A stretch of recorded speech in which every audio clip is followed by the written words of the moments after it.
Well, welcome or welcome back to now our book group discussion of Madame Bovary, starting with chapters 1 through 8.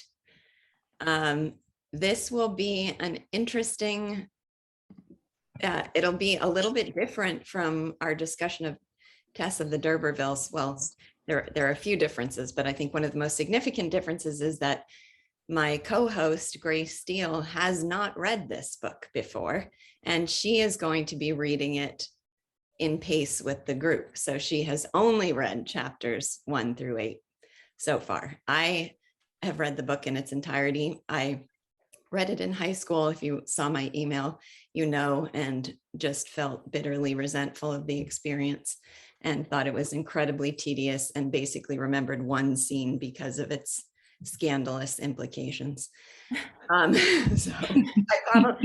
Frankly, I don't even know if I actually read the book. I may have only read Cliff's Notes. That was a habit of many of us in high school. So in any case, I might as well not have read it, or it would probably be preferable that I had not read it.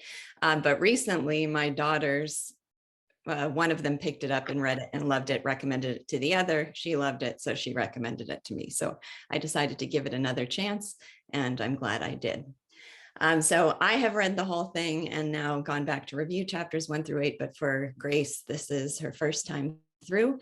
And I just wanted to either remind people, if you've been part of the group before, or tell you, if this is your first time joining us, that we do want to approach the group from the perspective of analyzing it inductively, just drawing conclusions from what we've read so far, so that, well, first of all, I think that kind of facilitates deep understanding of it if we're making connections along the way, instead of trying to instantly take this global perspective on it. But also there are many people I know in the group who are reading it for the first time. And so we want to confine our analysis to the common set of experiences that we have. So the common set of experiences is chapters 1 through 8. Sometimes that can be difficult to do, of course, if you've read the whole thing. It's impossible not to run everything that happens the next time through the filter of what you've already concluded. But just so I know that's a tall order, but just keep it in mind. Not giving plot spoilers and trying to confine analysis, trying to put yourself back in the position of somebody who's just reading this for the first time and what you would have concluded about it at this stage of reading. Any questions about that? So feel free to make comments in the chat. I'll try to keep an eye on those, but also just raise your hand. In everybody, I'm sure, knows how to raise their hand at this point. Oh, well, okay. So Molly didn't actually load this book. She loaded another one that she confused it with. Well, we'll see. We'll have to wait and see how you feel about this one. Yeah. Okay. So I thought, the other thing that's going to be different for anyone who was part of the test discussion is I really liked our last discussion of Tess. I approached it a little bit differently than I did all of the others, and I thought it was actually more effective. So I'm going to take more of that approach from the beginning with Madame Bovary. And instead of proceeding chapter by chapter, just come with some broad questions that I have. Oh boy, Ray's already. Okay, I'll let you guys fight it out. I'll let you fight it out in the chat while we move forward. Okay, so I'll start with broader questions and not so much a plot progression as the basic approach to discussion. And also, Grace and I agreed that we are not going to do. Last time we gave chapter titles to each of the chapters that we read because they weren't titled, and we thought it'd be a fun way to try to capture the essence of the chapter by naming it. And we would often choose a line that we thought represented that chapter. We've decided not to do that this time, in part because we just wanted to take a different approach, but in part because we thought this book didn't lend itself to that. And then we were discussing that yesterday, and trying to decide why it doesn't. So I'm going to hold that question for later, but it is a question that really interests me. Why did that seem so natural to do with Tess, and it feels like it would be forced in this book? I have a couple thoughts about maybe why that is, but I'd be really interested to hear what other people have to say. Okay, so my first question is, how many people have read this book in its entirety? Yeah, and I know Ray has. Shoshana. Is it Regan? Is that how you pronounce your name? Reagan. Okay. I have an. Oh, I'm sorry. That's okay. I have a niece, Regan, so that's always my default, but I will remember that yours is different. Okay, so not too many people, it looked like, have read it before. All right, so I think Grace, it'd probably be best for me to start with you. And you've sort of already answered this to me privately, but I'll have you answer it in public. What do you think about the book so far? Oh my gosh. Okay. So, gosh, I don't know where to start. Okay. So far I'm really intrigued by it. I really am enjoying the introduction to the novel. I am, just to put it very simply, I'm not sure what to make of Charles completely yet. I don't have a fully formed opinion of him. And I was talking to you yesterday about kind of the way that I feel about Emma so far. Yes. And I have the sense, and this is my personal view of it, I don't have a great idea of how Flaubert feels about her. But I think that she's really immature. And I think that the way that her immaturity is portrayed is very interesting. My favorite chapter was the one about her background and growing up in the convent, and how there was like this contrast between her external and internal life, or rather her external life and her internal desires, how she really wanted more romance in her life, and she was so like unimpressed with all of the experiences that she was having for that reason. But I think, like, I don't know, when someone approaches real life like that, expecting, postilions expiring at every, what was the line? I'm in a dead, horse in every chapter. I don't know. That's so part of it that strikes me as immature, like not being able to see like the value and romance of her marriage, even though like he loves her so much, or it seems like he does at least. And my main takeaways from this section are the ones that I enjoyed the most, were really just having to do with the exposition of her character. And so far just creating surmising kind of my own impressions of her, even though I do admit I'm not really sure how the author wants her to be interpreted so far. So I thought this was a fantastic, I know at one point we said we were going to put this to a vote, and then we just made a unilateral or bilateral decision. And so we're doing Madame Bovary. I think it's really a great book for us in particular to discuss, because you and I both consider ourselves romantics, and to have a romantic view of life. And Emma has a romantic view of life. I hope everybody saw Grace's face in that moment. That was commentary. That was rich with commentary. But so that this will be an interesting topic of discussion. Do we relate to Emma at all, her version of romanticism?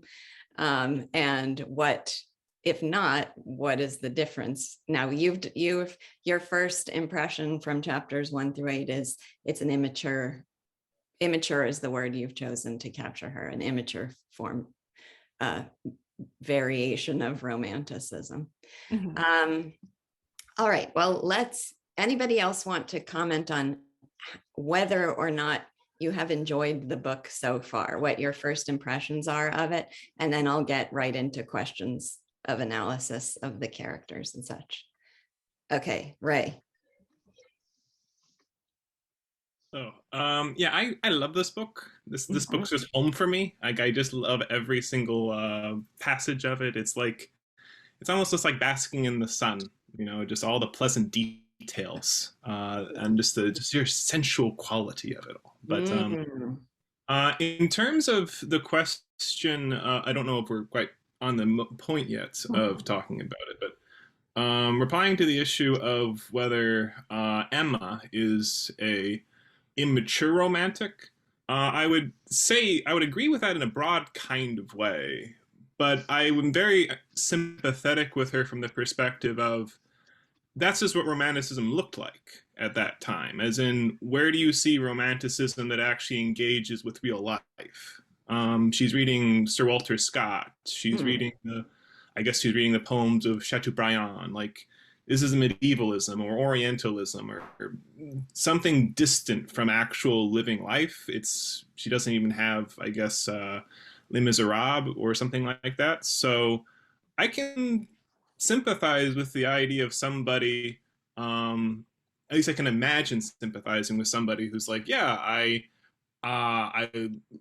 read these books, it's wonderful and exciting and beautiful and with intense emotions, and I don't actually connect this to regular human life. There is something really wrong about that too. I can see that being an issue, but at least I know where she's coming from, at least given that your only experiences life is on a farm and in a convent, which is not real life particularly.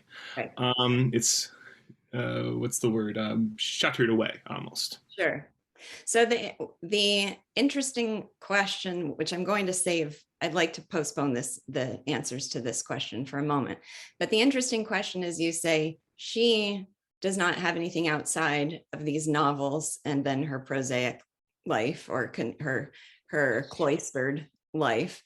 But one of the most interesting questions to me, and you know this, Ray, because we've talked about this a little bit already, is, okay, sure, but Flaubert seems to have a perspective that goes beyond her experience. So, and he's creating this universe and he's creating this perspective for her. So one of the questions that I find interesting is, how do we evaluate her and how is he evaluating her? So is he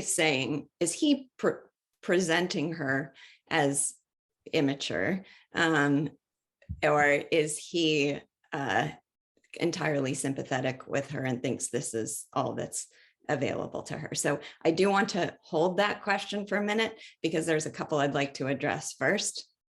But I agree with that approach, by the way. Okay. I wanted to make that distinction, but there are only so many words. Sure.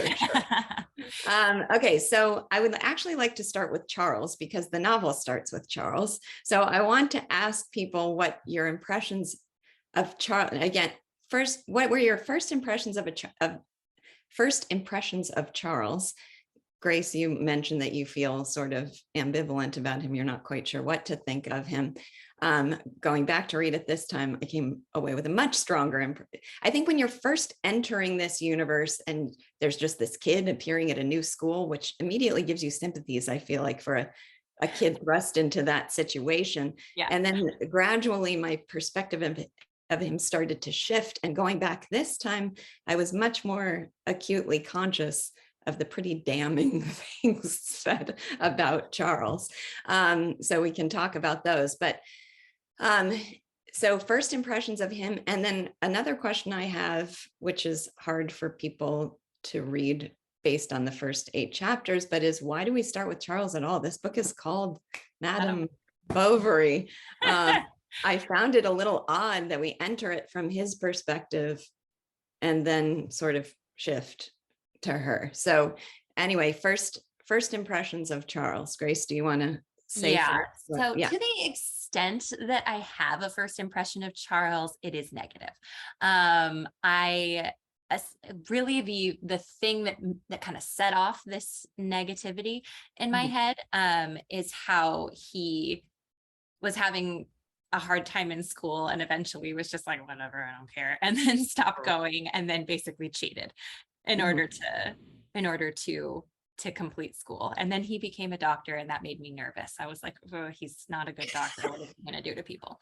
That's beside the point. So, wait, you don't want your doctor to be a guy who memorized all the questions on the test and then got passed with a decent grade. with a decent grade. And then he After becomes having the only memorized. doctor in that town. I'm like, those poor people. Yeah.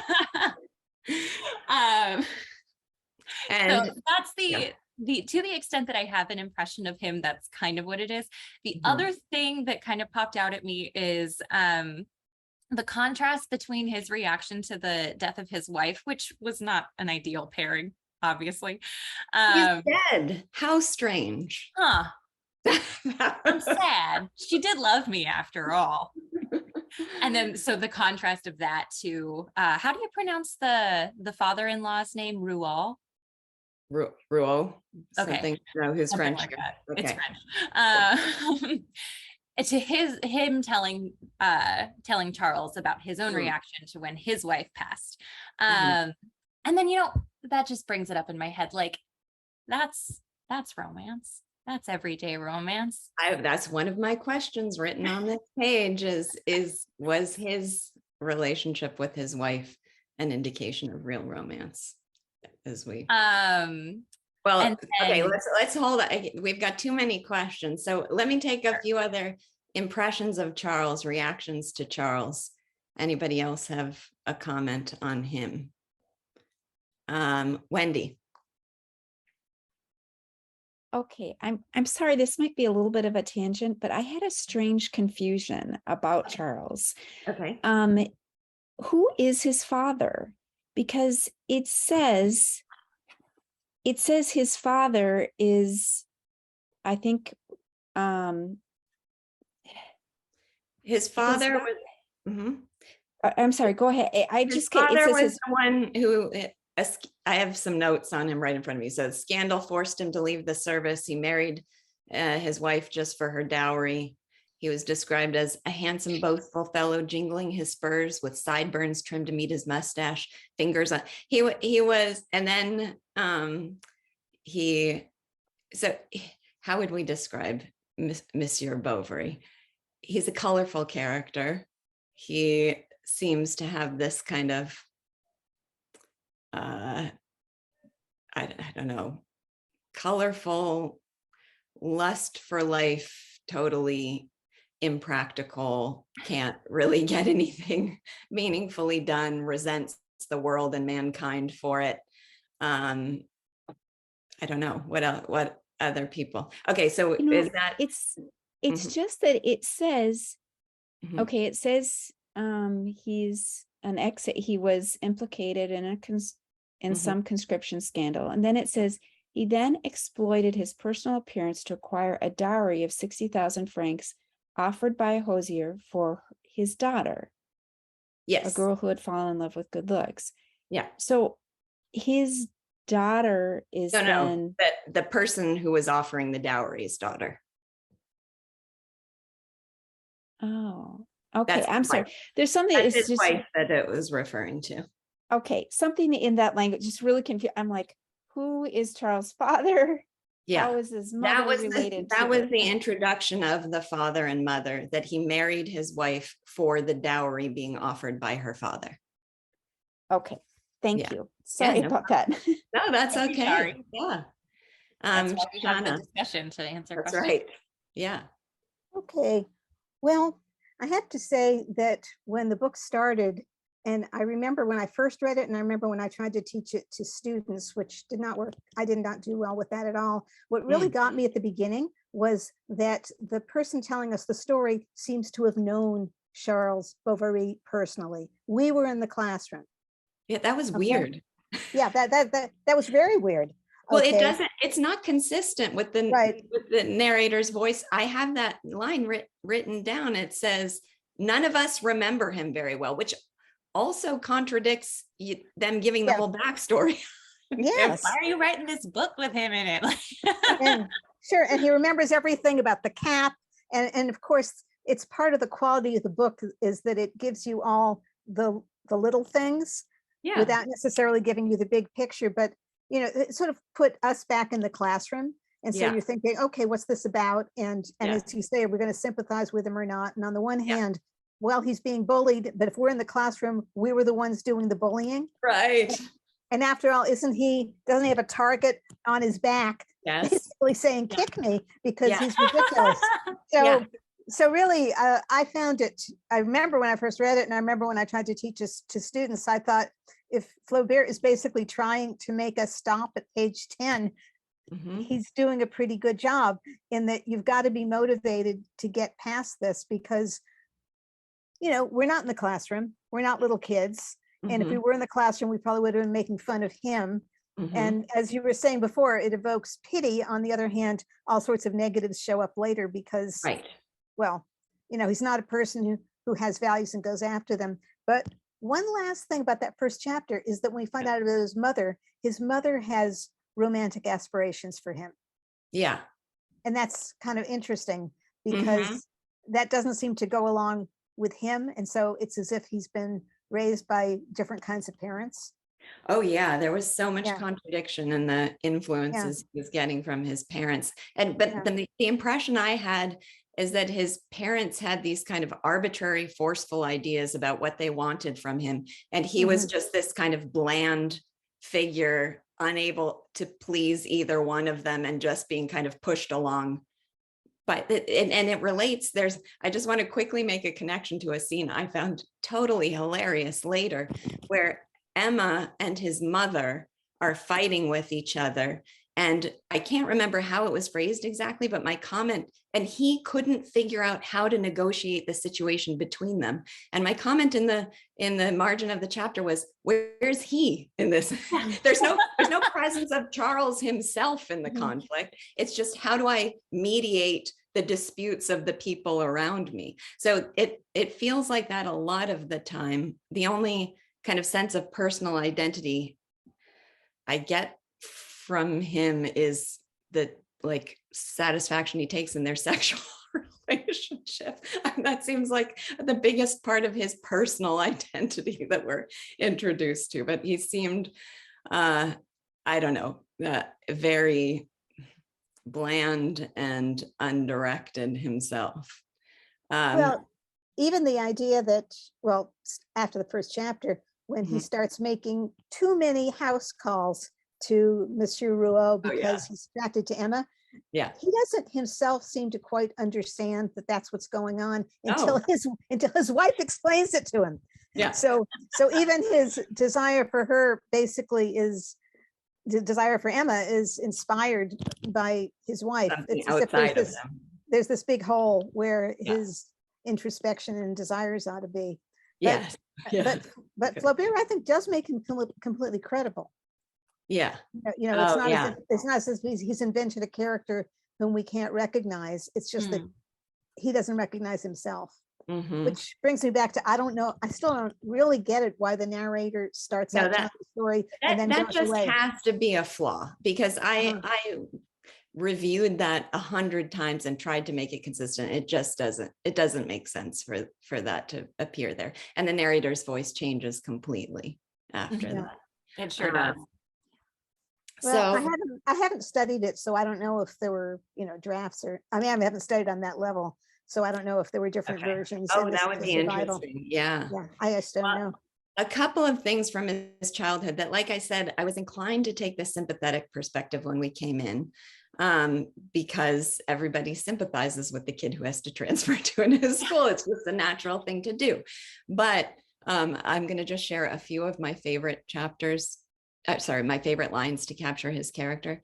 He managed to stay in the middle of his class by working very hard. Once he even won an honorable mention in history.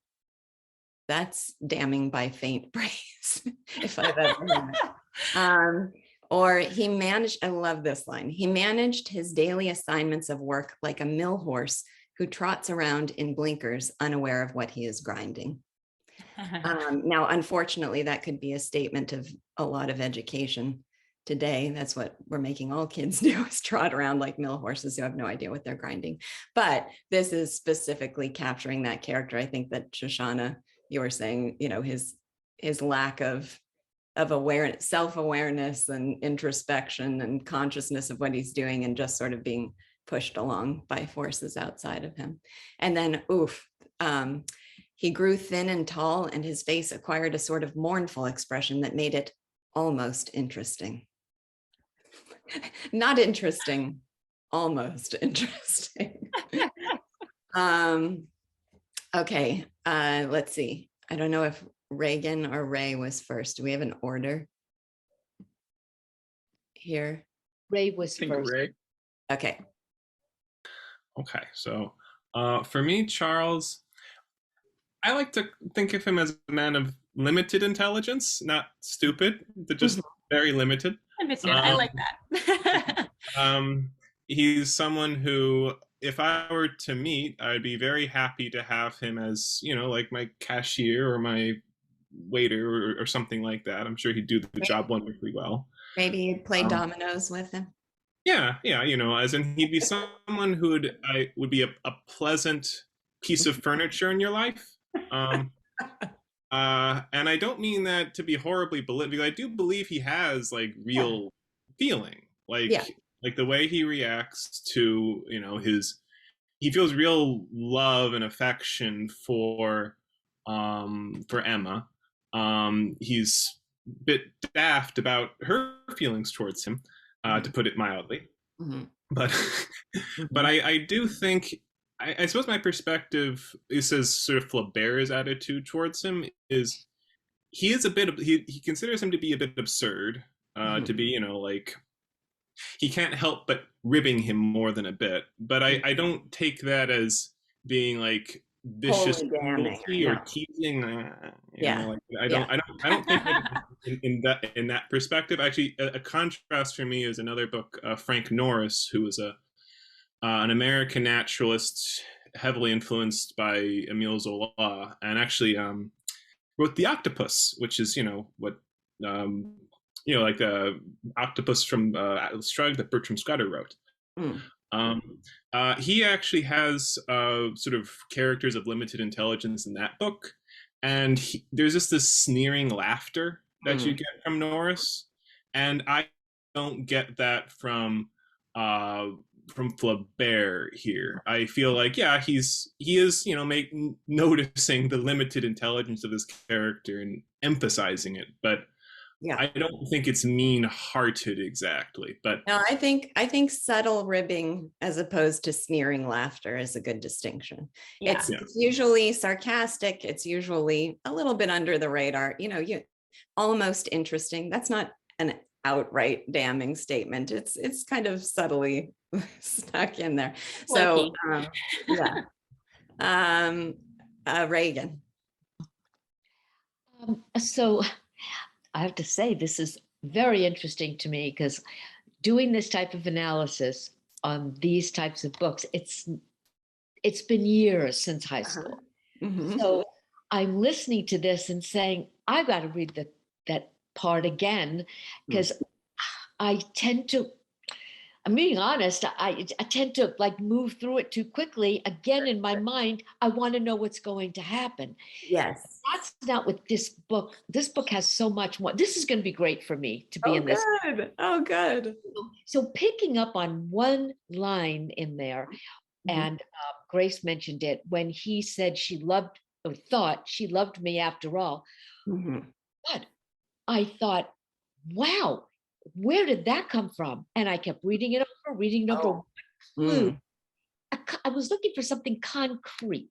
So was something implied that I'm not picking up? And does it matter? I think it matters, because I think I need to change thinking through the book. Okay, so a couple of things. First of all, everything you described sounds perfectly natural and great to me. And the purpose of these discussions is to bring out and highlight those things. And I know that there are people in this group who have told me that once they've done it a few times, it becomes more habituated and natural to them.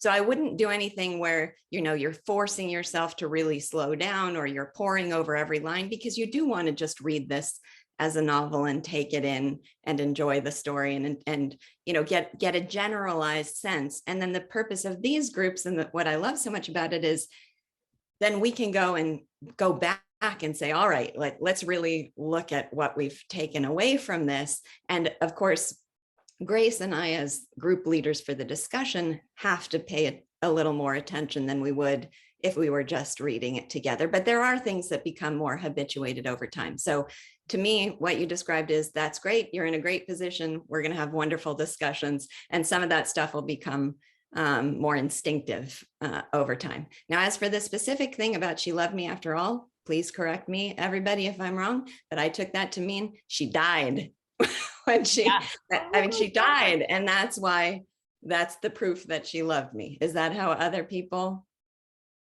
interpreted it? Can you explain that again? Well, she died after discovering, you know, he had this affection for another. What happened right before? That was, I think that like she got in a fight with his mom, or his mom said something to her. Which chapter is that at the end of? Okay. Page 19. Yes. Maybe I'm misremembering. I mean, it's right after it says that woman, and she hated her instinctively. And then Charles stopped going after sobs and kisses and a great explosion of love. Sorry, I forgot about this. And then he discovers that she didn't have the dowry that was promised. That's right. To Yeah. him. So he's been cheated. He's upset. been cheated of the dowry. That his father is furious about that, because that was the whole point of Smashes a chair in the first place. And let's see. And it says, so the good lady had lied. Monsieur Bovary Sr. smashed a chair against the paving stones, accused his wife of having caused their son's unhappiness. She begged him to defend her. He tried. But the damage was done. So I don't know. I just took it to mean she died of grief over this whole scenario. Anybody? She was sickly like before, and then it's like, I don't know, maybe the argument and like placing blame at her feet was just, I guess, too much for her to bear. And so that was like the straw that broke the camel's back. And she, that led to the sickness that eventually killed her 8 days later. Okay. Let's see. John, did you have a comment on this? Hi, can you hear me? Yes. I'm trying to figure out how to get my video and audio going. So I'm barely with you. I thought this chapter was incredibly gorgeous. And this part, when I hit it, I was very troubled that I could not follow from the last 2 paragraphs on page 19. I now can make sense of them. Okay. So but the damage was done. 8 days later, as she was hanging out the wash in the yard, she began to spit up blood. 8 days after the argument with the parents about her losing her money. The next day, while Charles had turned his back to her in order to draw the curtain, she said, "Oh God," great sentimentality, "Oh God," sighed, and passed away. Flaubert, she was dead. How strange. Yes, it is strange to me. And you, the author, said so. So I go to the next paragraph. When services at the cemetery were over, Charles came back home. He found no one downstairs. He went up to the first floor, into her room, and saw her dress against the writing. Old eyes, and saw her dress still hanging at the foot of the alcove. What?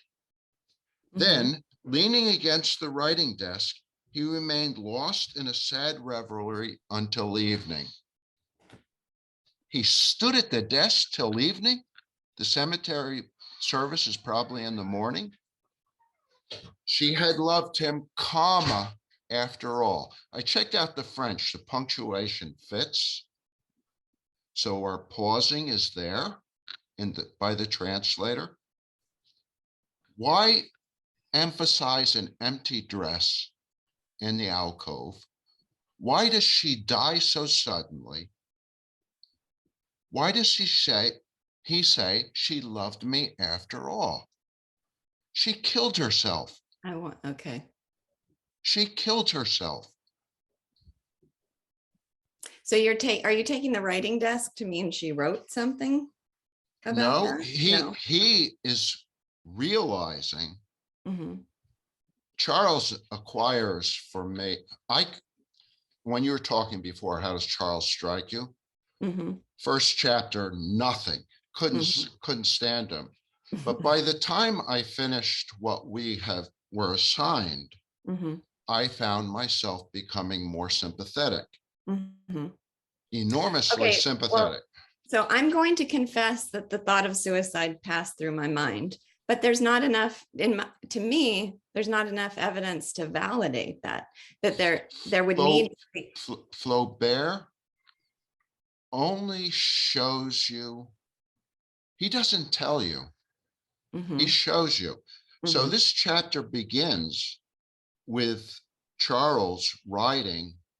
It begins with the window scene, the horseman who rides up, and the good maid Mhm. goes to the attic door, Mhm. attic window, I'm sorry. And he goes off at 4 a.m. to head to Renault's farm, sleepy on his horse. He's very sleepy. At the end of this chapter, he has an awakening. Oh my God, my wife loved me. Okay. What happens in between? He falls in love Mhm. with Emma. Mhm.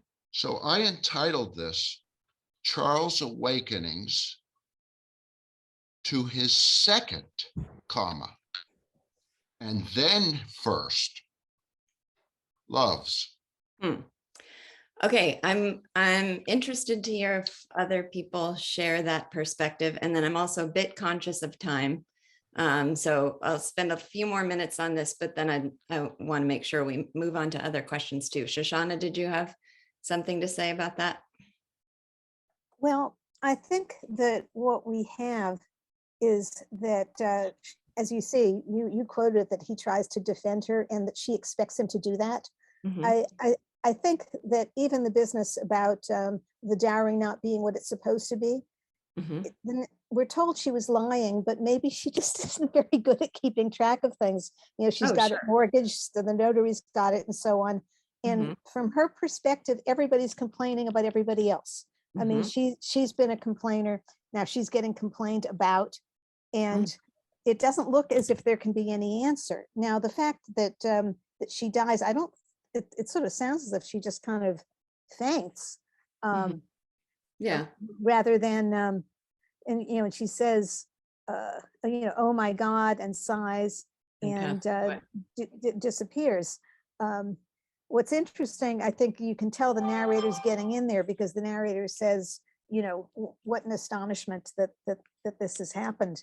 Mhm. So somebody's surprised, and I Mhm. think that if it were suicide, yeah, why would anybody be surprised about that? Mhm. And I think that looking at the empty dress, I took that to mean that Charles is actually more of a romantic than you might think, Mm. because Mhm. you know, I mean, if you're going to be completely straightforward, oh, dress, who cares? You know, Mhm. let's tear it up and make sheets or whatever. But he looks at the dress and he thinks, oh, you know, that's my wife. And here's the last thing, and I know we need to move on. A couple Mhm. paragraphs into the next chapter, Mhm. when Emma's father is basically trying to cheer him up by saying, I've been where you've been, and talks about his love. And then Charles starts enjoying Emma. We're told he's laughing, but then he gets sober, remembering his wife. So Mhm. I think that's not quite as if there's a good good riddance feel to this. No. No, No, yeah. Yeah. No, I yeah, agree. yeah. Now then there's there's an interesting challenge with the narration. So she was dead, how strange. I do take that to be Charles's perspective, though it's not being directly attributed to Charles. It's the narrator saying it, but I feel like this happens very frequently in this novel, that something is even so the good lady had lied. That's not the narrator definitive, like just like Shoshana said, this is not the narrator definitively telling us that she had lied. It's sort of absorbing a perspective of the family on what was happening in that moment. So I think there's often, it's kind of capturing the thoughts of the characters present at the moment, but it's stating it in an authoritative way as if this is the narrator's perspective. So I think that's something we have to watch for, and we may disagree about whose perspective is being captured exactly, but I just want to be conscious of that possibility that it is capturing a character's reaction, even though it's being said by the narrator. So, okay, let me try to look at the time and make sure we cover some of the most important things.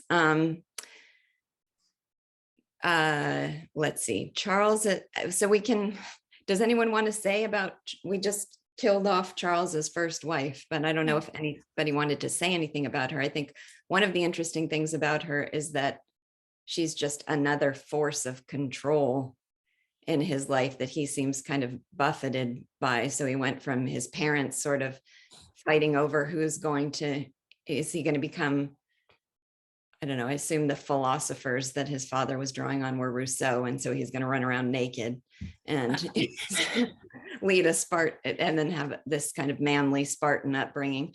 And then the mother kind of spoiling and indulging him and trying to fill him with her romantic visions for his future. But it didn't seem like either one of them had a particular influence on him ultimately. He just, it felt like he was being buffeted by forces, and that was what would happen to him as he goes on in life. So, because okay. Then, so anything else? I guess that there's not much more to say about the wife. Yeah, I think that oh, sorry, Joseph.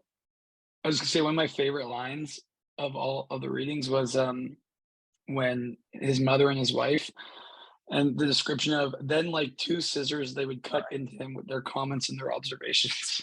I just love like the description. To me, the most of the chapters were just the description of wearing down this man, or like how you create somebody like him. And those lines were just perfect. Like he's got his mother who's been dictating his life, and now this wife, and like scissors just cutting into him.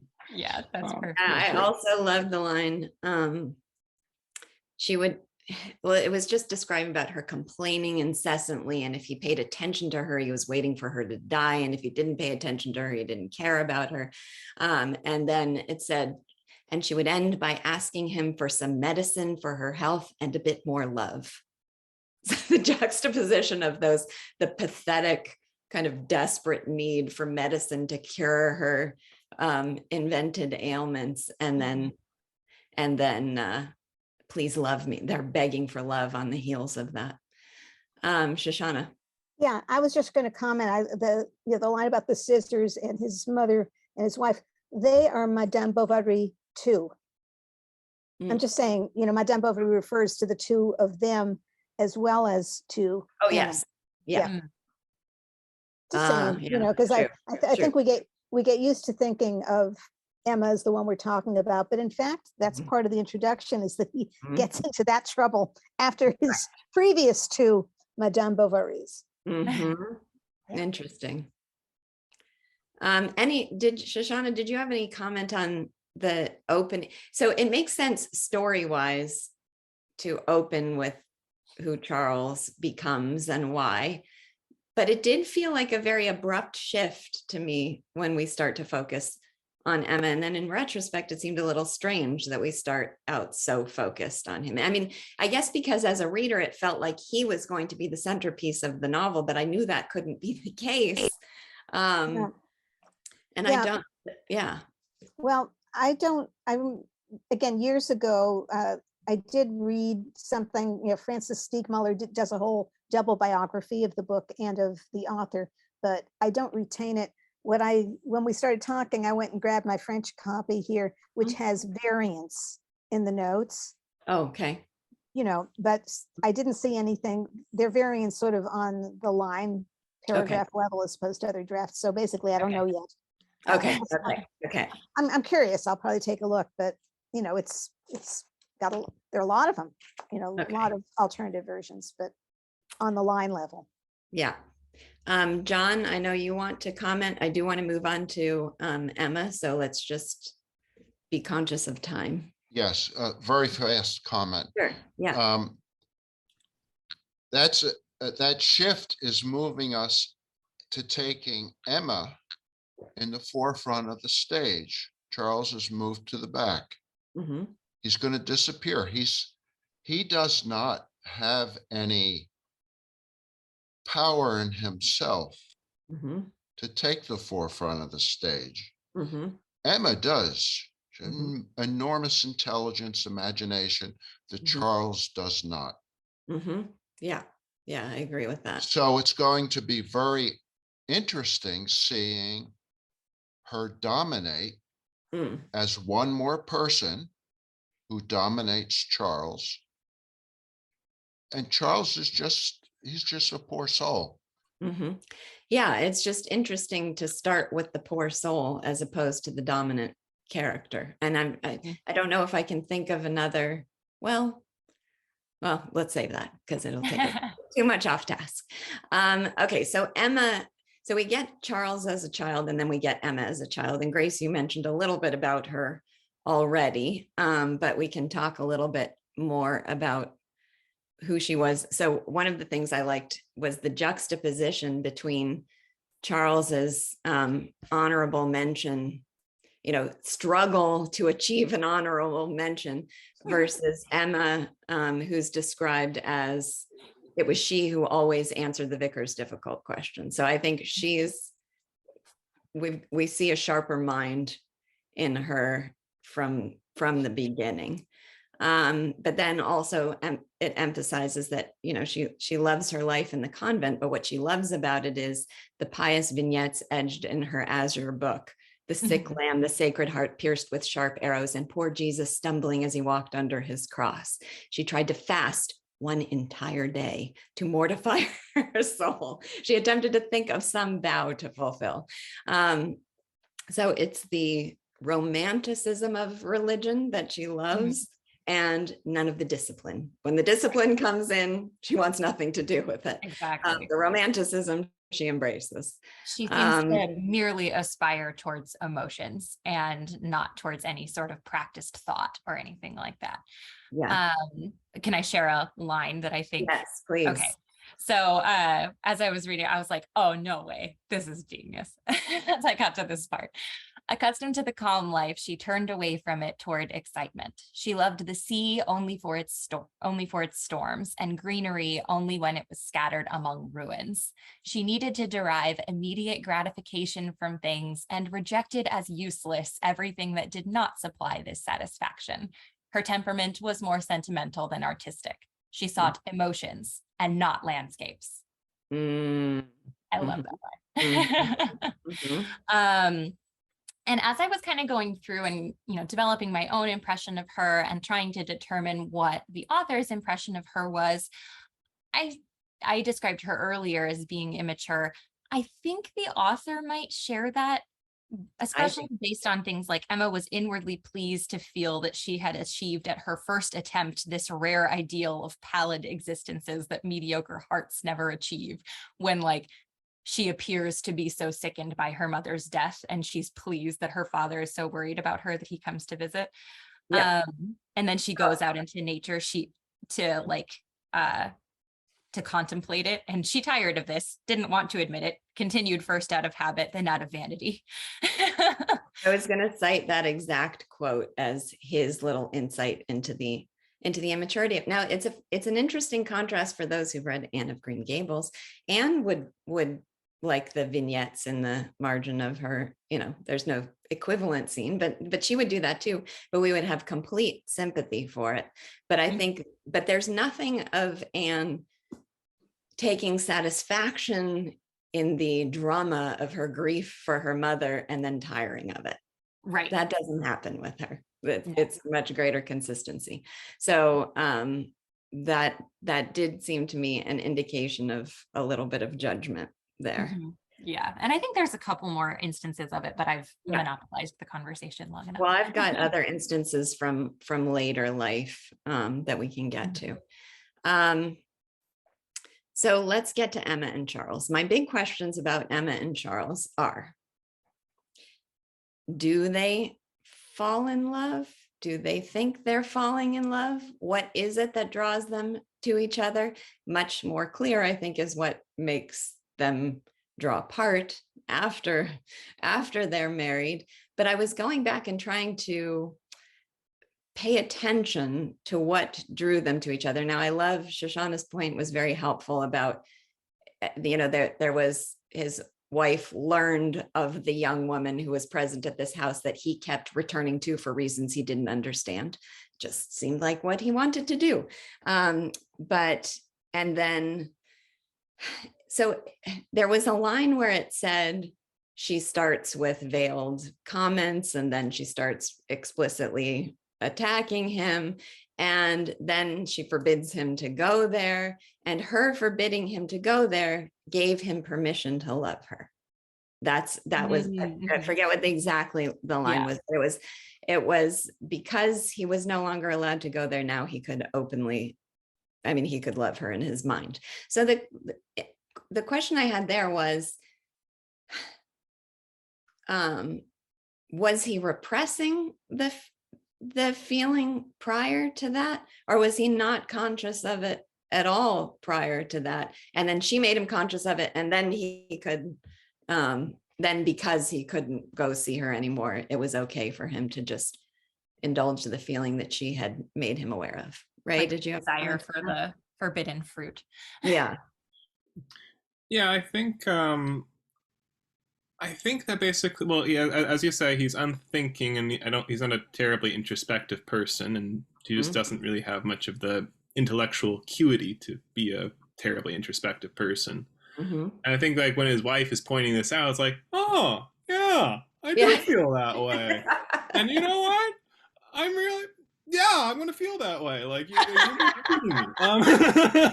Like that's. I think, but I mean, just the way it's described, like his feelings towards her and like the affection and the tenderness he has, and the way, like, it's like he looks back on his life, like he's a little bit introspective, but just like, yeah, my life's been kind of stupid and awful before this marriage. Like it's just dull. Yeah. I like you, Ray. Yeah, it's just like, when was it ever good? This is the first time it was good. This is what good is like. And that's, so I think her feeling is, his feeling is very authentic. As to Emma, I think she's like that's the situation of, I think she's just projecting what she wants onto him. As in she doesn't, and I can just say from personal experience, having done that, to great personal suffering, that it's like, like you imagine these things when you're young about a person, and then you get to know the person, and that's not the person. I think, who hasn't done that? That sounds very human. Well, and when someone is as bland as Charles, there's a lot of room for projection because there's not much there. Yeah. Well, I guess one part, I feel like one could see like the blandness on a certain level, but she's just not really familiar with just picking up on that. And he's a nice guy. He stands up straight, I'm sure, and he's competent in his profession. Well, okay. So a couple things about Emma. First, it describes it being easy for them to talk. So there was an ease. Now for him, ease is a tremendous improvement. For her, it's something, her life is pretty dull too. And then it says, but it does say of her that she was sometimes joyous and other times terribly bored. So she does know that she experiences boredom with him, and she must repress that or try to, romanticize over it somehow to justify this marriage, or she just doesn't really think about it. But it does say she's conscious of being bored at times. The other thing so I tried to look for the moment that she decided she was going to marry him. And oh gosh, I forgot to write the page number here, but it's something about experience. His presence made her feel an uneasiness and a disturbance that she confused with love. If anyone can find that line, please tell me. But it really described uneasiness and disturbance. So it felt to me like the sheer disruption to routine was enough to convince her that this was a man worth loving, because she was grasping at anything that would be different from the prosaic life she was living. So it wasn't much. He didn't give her much to romanticize, but she would be much. But there didn't need to be much. She would grasp onto anything. But I loved, just in terms of setting our expectations of where this marriage, I don't know how strongly people felt that before it becomes clear that she's entirely bored of him immediately after they marry. It felt like a very strong hint of that to come on page 25 when it said, Emma wanted to get married by torchlight at the unusual hour of midnight, but old man Rouault could not understand this notion at all. And so a wedding took place to which 43 people came and sat at the table for 16 hours. I read that line 43 and over 16 are there just to make it sound dull, right? Like, yeah, we don't need to number the hours and the people. So So it's I there love to provide contrast for the torchlight at midnight. and it's such a clever way to provide that contrast. Torchlight at midnight or 43 people for 16 hours. And then the wedding sounds so boring. I'm done. Well, let's just move on to that question. What about the wedding? What did people think of the wedding? I didn't like that chapter. I was like, I am bored, but I think that's the point. Like, I think that it's just like all these people gathered, none of them actually care that much about the wedding happening. They're all concerned with other things like the cut of meat that they receive at the table. And it's just kind of like, normally when you think about weddings, it's like, oh, these two young people are joining for life and that's so exciting and yay. I don't get any of that from that chapter. And it was just these 43 people sitting at the table for 16 hours. Like, so I was here, I made a list of some of the details of the wedding. Boys uncomfortable in their suits, the girls frightened to soil their gloves, the people with the gashes on their faces from shaving, from getting clean shaven, they weren't accustomed to shaving. Her pulling thistle burrs off the hem of her dress as part of the progression. Monsieur Bovary flirting and telling off-color jokes to the young women. Honestly, probably the most memorable part of that whole chapter was the cake. Yes. With all its tears and its, like, I guess, kind of garish and absurd extravagance. But, and then the thwarted practical joke, because Emma didn't want practical jokes, but somebody was about to spit fish water through I don't know. Yeah. And then it just describes Charles as humorless. He did not shine during the evening. So I'm trying to put all of these things together into a big picture of what we're meant to take from the wedding.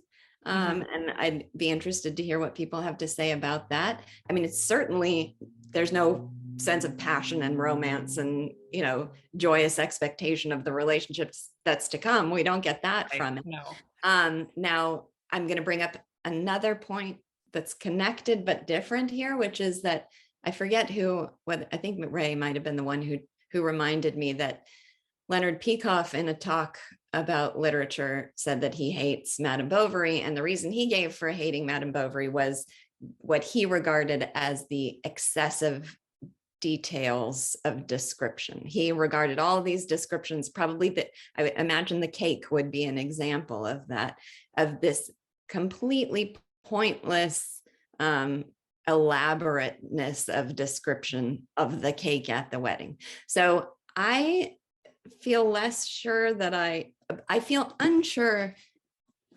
whether I agree to any extent. It is something I'd like people to be conscious of as we go along. We get a lot of very evocative descriptions, and Ray has already said that he loves them and doesn't want to miss a line of it. I tried to highlight a few scenes where I thought, I find this evocative. I'm not totally clear whether it's necessary and whether it's enhancing my understanding of the theme of the novel, or whether it's there to be evocative on its own terms. So, I had the same thought. Sorry, Yeah. I totally talked over you. Go on. No, please go. I just had the same thought. I was like, these descriptions are, well done. They're fantastic. I had the same question though, of whether or not it enhances my understanding of the theme in general. And I just kind of decided to defer that until I've read more of the novel. Yeah. Because then once I have more experience, I'll be able to more. Well, if you come to a passage where you feel really unsure, mark that passage as such, because that I think would be fun to analyze and see if people feel like, oh no, that's so important because it establishes this event, or if it just like, nah, it was interesting, captivating to read, but I'm not sure why it's there. Right. Let's see. That's kind of how I feel about the wedding, to be honest. Joseph, can I make you moderator and you say who's next? And also, I'm going to confess right now that I said from the outset that I would watch the chat, and I have not looked at the chat once in the course of this conversation. So I apologize for ignoring the chat. You're going to have to be more assertive if you want to make your voice heard. Joseph, who's next? Okay. Okay, I think that the basically excessive, unnecessary use of details is not exactly a bug, but a feature, because what Flaubert is doing, it's almost as if, oh, wedding, you're expecting it to be romantic and exciting and about love. No, all of a sudden you're in cooking school. Okay, and it's sort of like, you expect a romantic conversation and we're talking about the weather, and you can.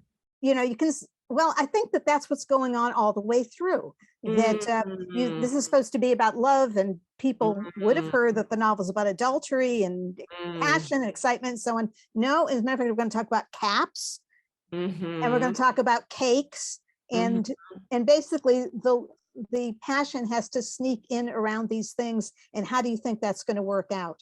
So there's a kind of anti-romanticism to it, and you could say you don't want to live in that world, but I don't think you can say that Flaubert didn't create that world. Sure. Yeah. Okay. So that's why, I'll just make it very brief. I completely failed when I tried to teach this book quite a few years ago, and haven't done it since. It was in a course in literature and film, and I showed the film with Jennifer Jones and the French film and so on, and it was such a disaster. And this is back in the days before we even had DVDs, so it was a long time ago.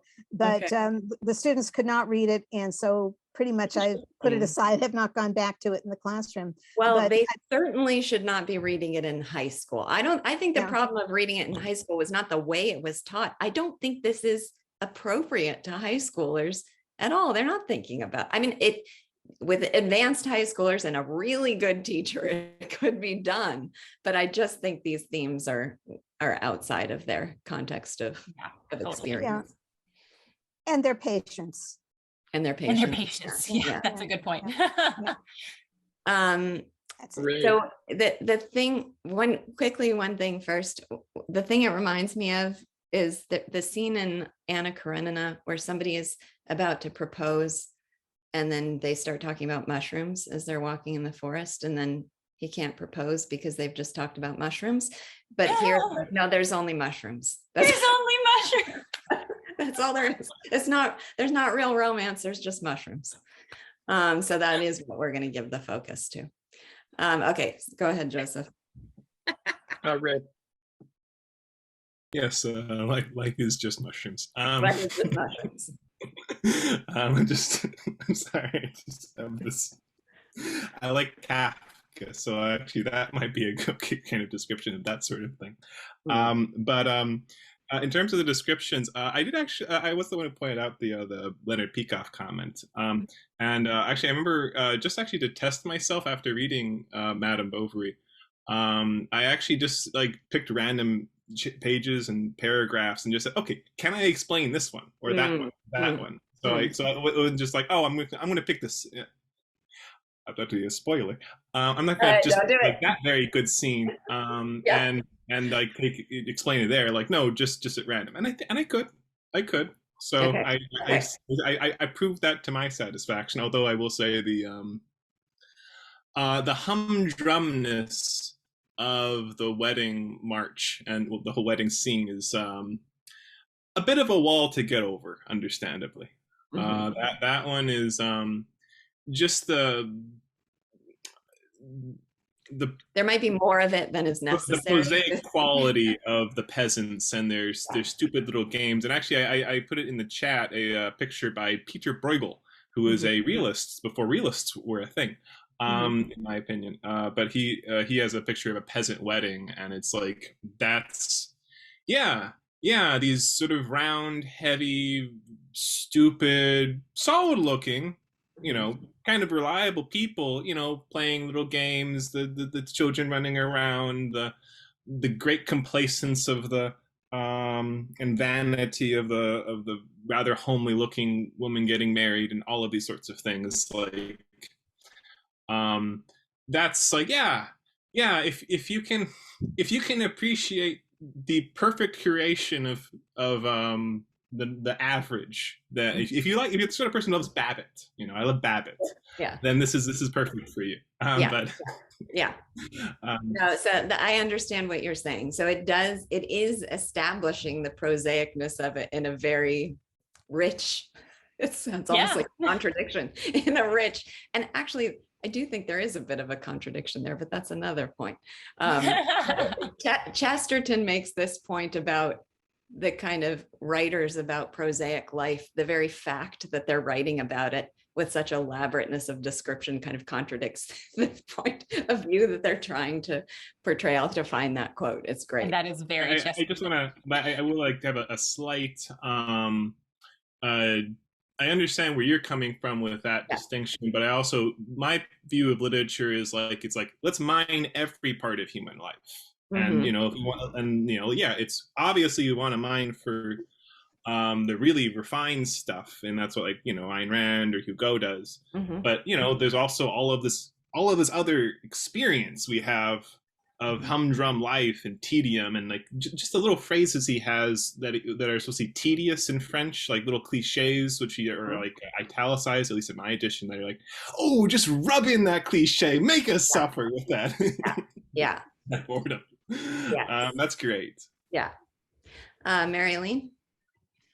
I really loved the chapter when Emma is at the convent and all that detail. Actually, I didn't find that to be too much detail because it was just such a great fantasy. I mean, the world that she lived in, and I thought it was really valuable in helping me understand why Charles had no idea who she was. And there was this whole life inside of her head that he had no access to. And then all the detail at the ball also, again. Oh, we got to get to the ball. I was just going to say, so it's 9 Okay, I'll stop. 20 minutes. Thank you for saying that. So I want to make sure we talk about Charles and Emma post-wedding. There's so much to talk about there. And we got to talk about that ball.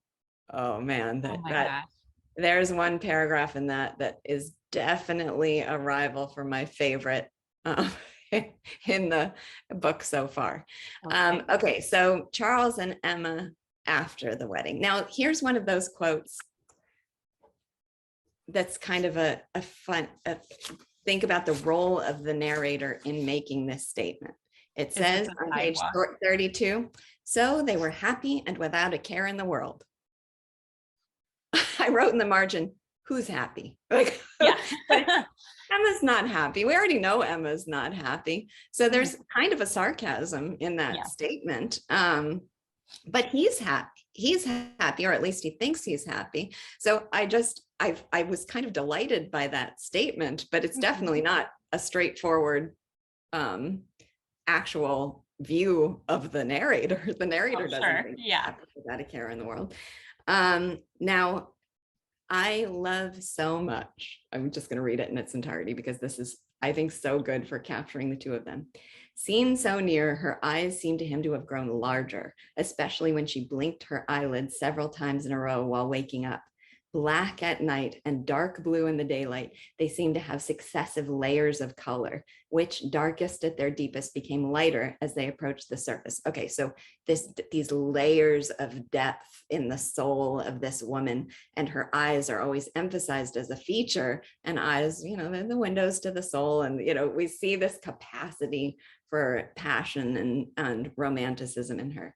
And then his own eye became lost in their depths, and he saw himself reflected in miniature as far as his shoulders, with his scarf tied around his head and the top of his opened nightshirt.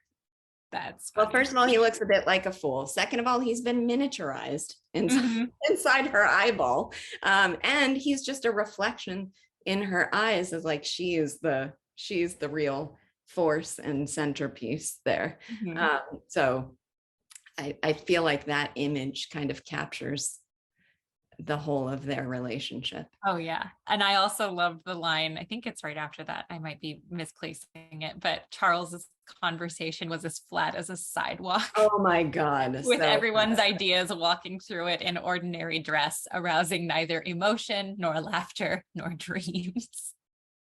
God, that's such a good line. Such a good line, and something we wouldn't never care to have said about us. No, never. So one of the, oh yeah, go Shoshana. Yeah, I was just going to comment that the French says that he was happy without a care in the world.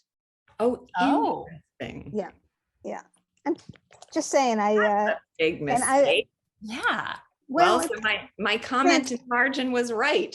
Who's happy? Well, happy. He's happy. Yeah. Well, I think different translators use different things, but the translation I was using was Francis Stiegmuller's, who's a scholar, and it's not gorgeous, but that's why I opened up the French. And I have to admit, I'm not going to have time to read the French all the way through each week. But that's a great clarification. I kind of remember that it might be like that, and it is. It's So good memory. One interesting thing about the dynamic of their relationship is just his feeling sexually satisfied for the first time in his life. It's as if he was the virgin. It's and then she, right from the outset, not satisfied. So, the universe was bounded by the circumference of her silk petticoat. And there was something else I wanted to, there was another quote. Oh, well, and so there's the lack of sexual satisfaction and the lack of romantic satisfaction. I liked the line, she tries to read poetry to him and, arouse some sort of romantic emotions in him from that. And it just falls completely dead. And it said she struck the flint on her heart without eliciting a single spark. And then on the sexual satisfaction thing, then it just starts to become like a routine. He embraced her. Where's the line of he embraced her at certain hours? His effusions had become routine. He embraced her at certain hours. It was one habit among others, like the established custom of eating dessert after the monotony of dinner. Wow. Pretty rough. That is yeah. Okay. Joseph. And intellectual dissatisfaction as well. Charles' conversation was as flat as a sidewalk. That's Grace just mentioned that one. Oh, sorry. Yeah. So let's see. And one of the lines that I thought, oh gosh. Okay. If we had been, this is the point at which our feelings about him, I think, become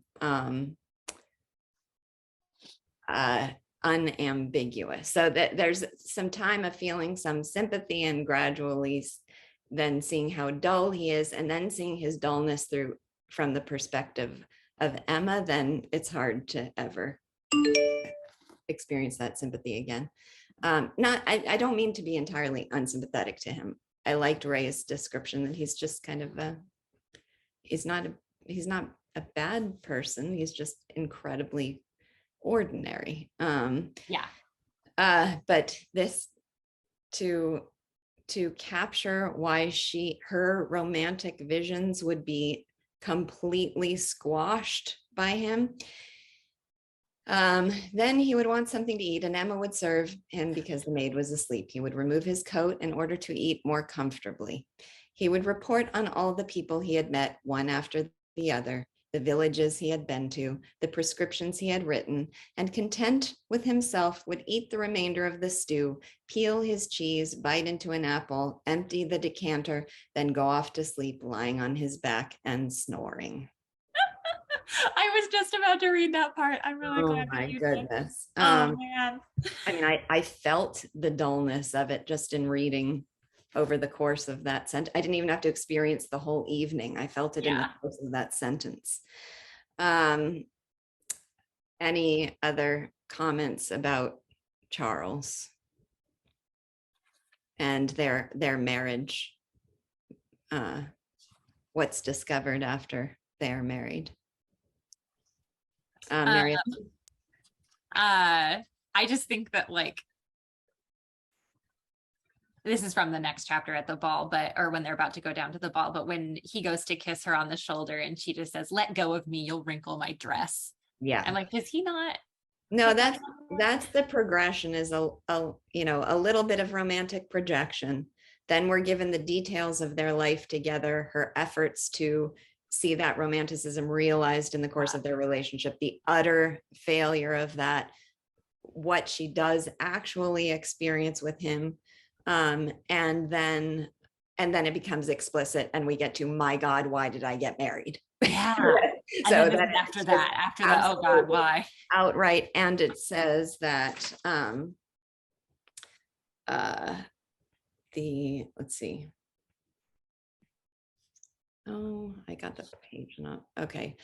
Where she's dreaming. Oh yeah, in the city with the street noises, the hum of the theaters. This is her imagining the lives of the other young women in their romantic relationships. In the city with the street noises, the hum of the theaters and the lights of the ballroom, they were living lives in which the heart expands, in which the senses blossom. But her life was as cold as an attic with northern exposure, and boredom, that silent spider, was spinning its web in all the dark corners of her heart. That's such a great line. Okay, Mary-Elaine.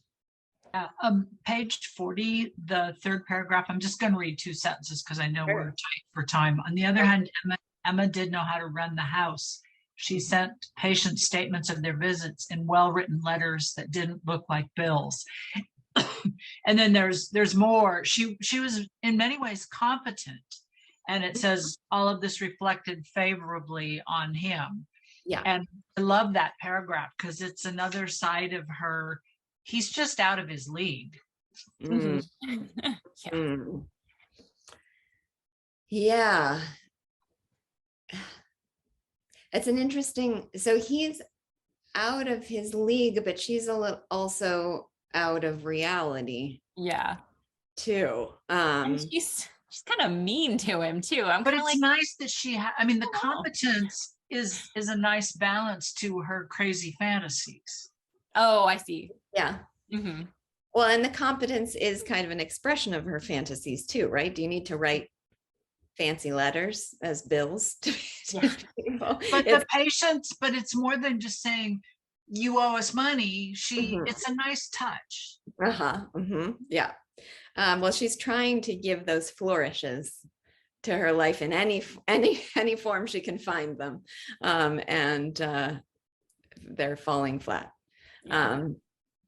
Ray. Yeah, in terms of, let's see, at least this section of the book, there's an argument about later, but to me, I actually feel this is perfectly sympathetic in my view for Emma, as in I had relationships like this sort of, where it's like, I'm trying to make things more interesting and more like intellectual or more colorful, like artistically or something like that, and it falling flat fabulously. And I can imagine in, what, I don't know the year exactly is taking place, but early mid 19th century, and like marrying somebody and having these false beliefs about others and not being able to judge others before you marry them, particularly, and like, oh, what is this dumb bitch I married? As in from my perspective. Like I would definitely, I could definitely see falling into like that position. And the thing is like, we can sort of view her as like, oh, isn't this just so out there, so like fantastic, her perspective? But we also come from a society where, we have books on how to date and what to expect from marriage, and I don't know, psychology, whatever. Like, we have lots of resources and we have these sorts of things. And one thing about Madame Bovary in my mind is it's like, oh, like, this is what a relationship really looks like a lot of the time. This is how dull and tedious they are a lot of the time, and like what you can find with other people, and how your expectations are shot down horribly. It's really like, oh, this is groundbreaking to like write something like this, that's so like, that shows like, yeah, like a lot of the, like, you expect Ivanhoe and then you get Charles. So I just, at least in this part, you can argue about later how sympathetic she is. I'm gonna that's where I'm coming from. I'm going to argue a little bit right now and not wait till later. so I do, Okay. because already, Grace's instinct was immature romantic. My feeling reading it the first time was something is off about her perspective on the world. And we didn't even read the line about the romanticism that she found in books. It was always love, lovers, mistresses, persecuted women, fainting in solitary little houses, postilions expiring at every relay, horses killed on every page, gloomy forests, romantic woes, oaths, sobs, tears, and kisses, small boats in the moonlight, nightingales in the groves, gentlemen, brave as lions, gentle as lambs, impossibly virtuous, always well-dressed, who wept copiously. Now, he's making fun. You can't end that sentence with wept copiously and not be making fun of that kind of literature. And in making fun of it, he is suggesting to us that her romantic visions are entirely shaped by these kind of outlandish and extravagant visions that she's reading in books. And so there is at least, he's at least telling us that there's a bit of foolishness in the nature of the romanticism, the nature of her romanticism. He's at least letting us in on the fact that this is a bit foolish.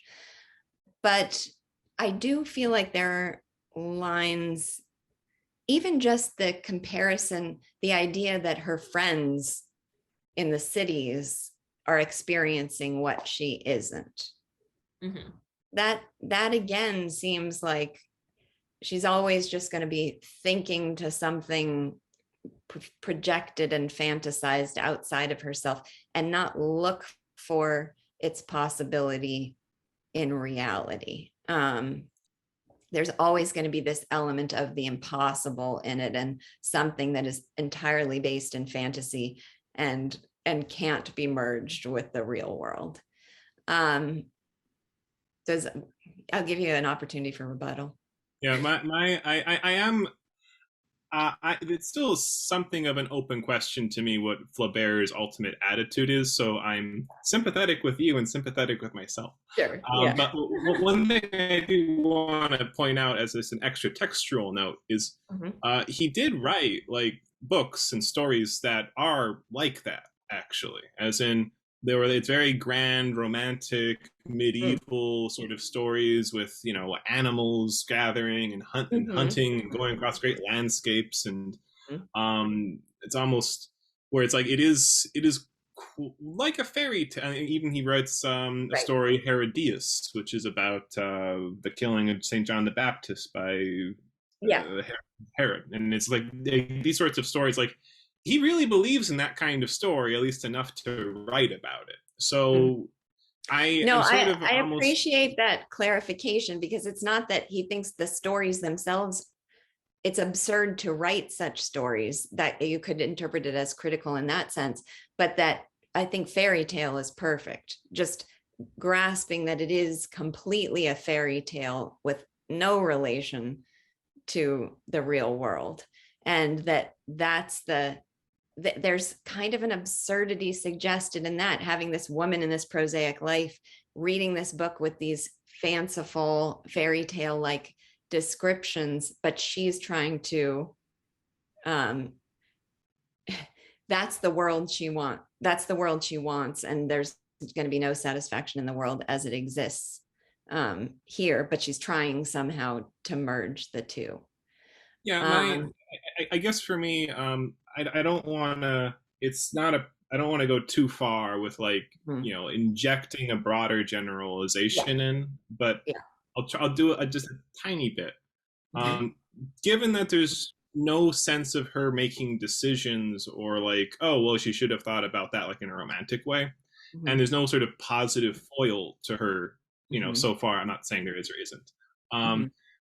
It to me, I have the sense of the sort of attitude Flaubert is projecting, at least given a little bit of his other work, is these are wonderful, beautiful fantasies, and it's such a damn shame life is so stupid and tedious. As in, it's like life is just it's just garbage, and this stuff's the interesting stuff, and it's just like I view him as sort of like sympathizing with her of like, it is a shame that life is garbage and these fantasies can't be facts. But anyway, that's me possibly overgeneralizing, at least given the context. Okay. So, that's up to others. Well, let's go to the party quickly, and we can integrate that into this topic. Okay, so I'm just gonna, since we're very short of time, I'm going to skip to my favorite description. And again, this conveniently, this description also emphasizes her delusional romanticism and her foolishness a little bit. Oh, I know exactly what you're going to say. Oh, sorry, hold on. I have to find the correct page. All right.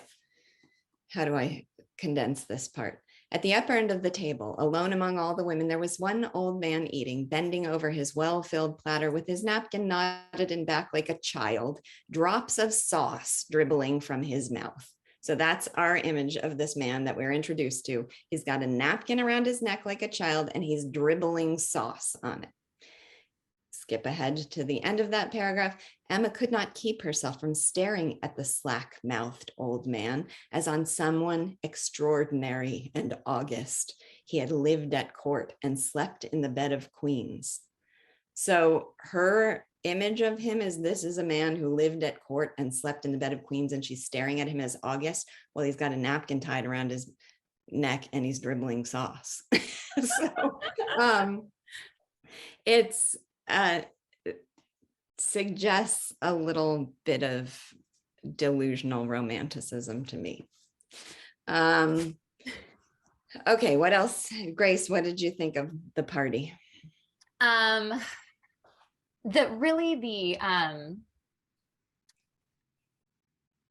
I can, you said the thing about let go of me, you'll wrinkle my dress. That seemed to me like the next phase, even after why did I ever marry? Now it's like she did. Now it's like contempt, especially in the presence of marquise and wealth and luxury. She cannot tolerate him even touching her. Right. Yeah. It's like to the extent that he touches her or is involved in this evening, it is tainting it because he is so far removed from this like idealized, wealthy, there's a word I'm looking for that I can't find, lifestyle that she thinks is like that's what life should be. Well, there are some good lines at the end. It says her trip to Vaubyessard, I don't know how to say it, had made a gap in her life like one of those great crevices that a storm sometimes carves out in the mountains in a single night.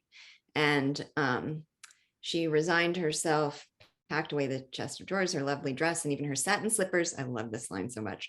Whose soles had yellowed from the floor wax. Her heart was like them. The wealth had rubbed off on her, something that would never be erased. So she'll never be satisfied with life again, because there is this chasm, and wealth has been rubbed off on her heart like wax on her shoes at the party.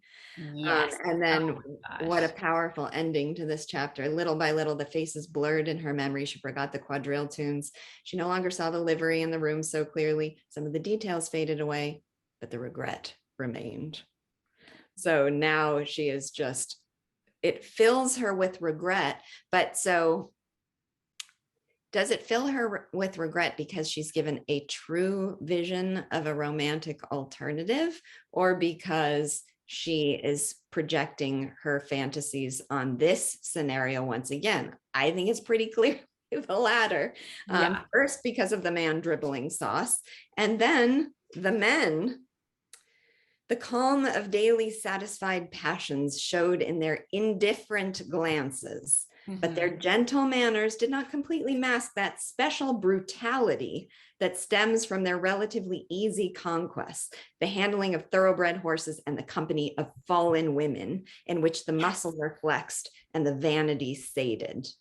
Yes, that was the line where I was like, okay. And then at the end with her shoes, I was like, yep. Or are those the men she's dreaming of, the ones with their easy conquests and their special brutality?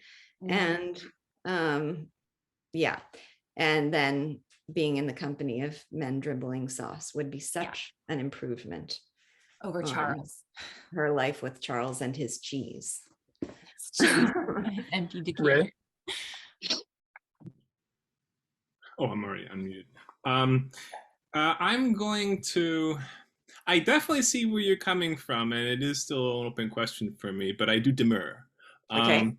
In terms of the, well, first off, everything else about the ball lives up to her expectations and is beautiful and wonderful. You know, just like, you know, like they are genuinely good musicians. You hear the gold clattering from the gambling. You have, there's all sorts of, there's a real elegance to like the lady who first meets her and treats her like, you know, a young woman. There's not that many detail, you know, those are the only two details I could see, like where it's like there's a question mark of, is this a hollow surface? Like in general, it's seen as genuinely spectacular, almost like a Cinderella kind of scene. And with those two, I agree that, yeah, there's a projection with her looking at the dribbling old Viscount or whatever he is. But, you know, it is kind of fabulous and amazing to think he slept with Marie Antoinette.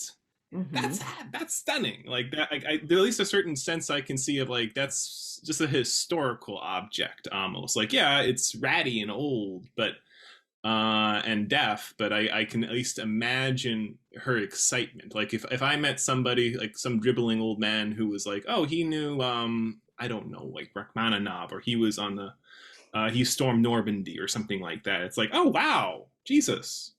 And then in terms of the other part of these men with these peculiar brutality, I feel that's, we wouldn't like that attribute. Like there's something very unpleasant that we would find with that sort of person.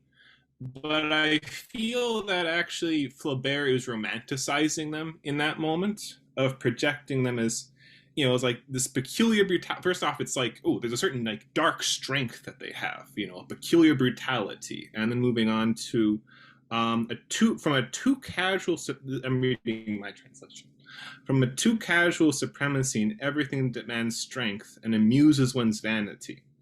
And it's like, you know, there's a certain sense of amoral, sensualistic, hedonistic forcefulness, which I think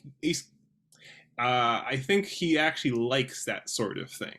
I think that's something that excites him and is kind of romantic. Now, we can raise questions about whether in real life whether that's something to romanticize, but I actually feel like this is a plus. This adds excitement to those men. Well, I want to go back through the chapter and look for, I don't think I pulled out the only two indications that this was a veneer of romanticism, and I'd like to look back and see whether that's true. One thing I want to say is that it's the luxury that's emphasized. It's the extravagance. The things that are not undermined are just lobster and candelabras, and those maybe, but that's what, to me, it felt like that's what gave it such a command of her soul, was that the surface of it. But anything to do with and I do see what you're saying about the men. I mean, there's an attractiveness given to them in this special brutality. There's a like vitality that's very much different from Charles, and she's very disappointed with Charles, but also, it's fallen women, that their exploits are with fallen women. He is saying that. And then the other thing is, I don't know exactly what to make of it, but there's all the portraits of the great figures on the walls, and it says, this reminds me a little bit of the wedding, and what Shoshana's comment about the wedding. It turned the hanging, the light left the rest of the room in shadow. It turned the hanging canvases brown and highlighted only the cracks in the varnish. And from all the large gilt-edged black squares, only some lighter part of the painting would emerge here and there. A pale forehead, two eyes staring at you, wigs unfurling over the powdered shoulders, red suits, or perhaps the buckle of a garter at the top of a fleshy calf. That doesn't seem like a very flattering image of the figures that are being, or a romanticized image of the figures that are being showcased there. So I do, but I think, let's both reread that section and see. No, I get that. That's solid counter evidence. That particular passage. I would. The only thing I also maybe want to point out is his goal maybe isn't that he really just wants to have this wonderful surface for her to look at, as in, and to see how poor and insufferably dull her life is by comparison. As in, I'm sure if he wrote a book about these sorts of people, about these rich people, it would read like Anna Karenina, or something. Like that. I agree. But that's not his goal. Maybe here it's like he just wants a wonderful surface. The insufferability of Charles is definitively highlighted at this party. His pants are too tight.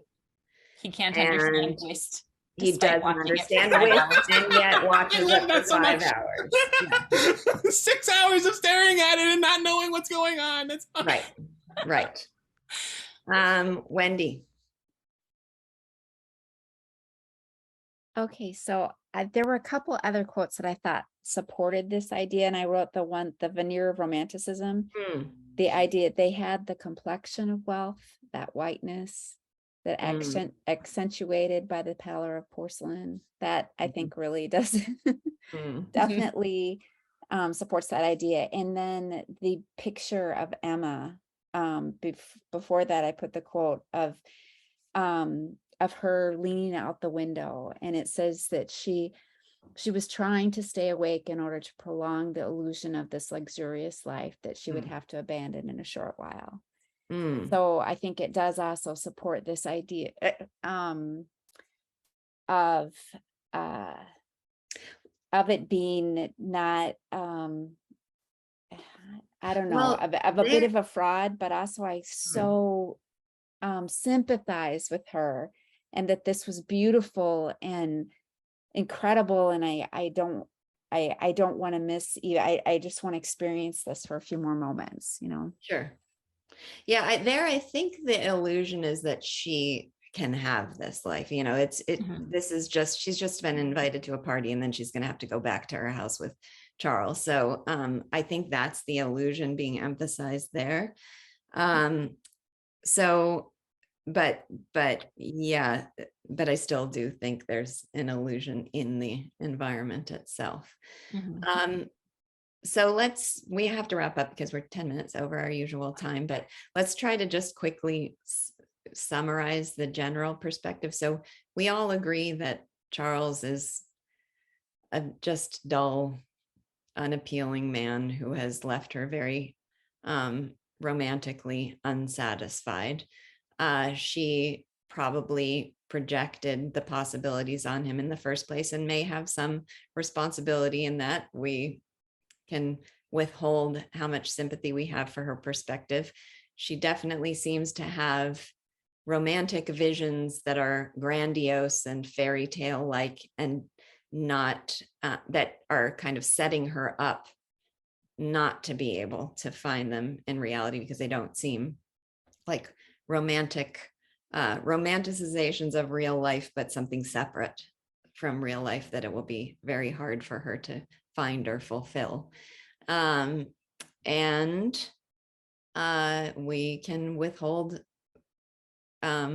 judgment on how Flaubert feels about that, and what this is just the beginning of the book. We've got a long way to go. So what sort of character development we'll see in her or in Charles, and what changes, and what lessons are learned, if anything. All right. So for the next assignment, I would like people to read chapters 9 through, oh, wait a second. We have separate books here. Okay, so chapter 9 of part 1 through chapter 5 of part 2. In my version, if you have my version, it's pages 54 through 103.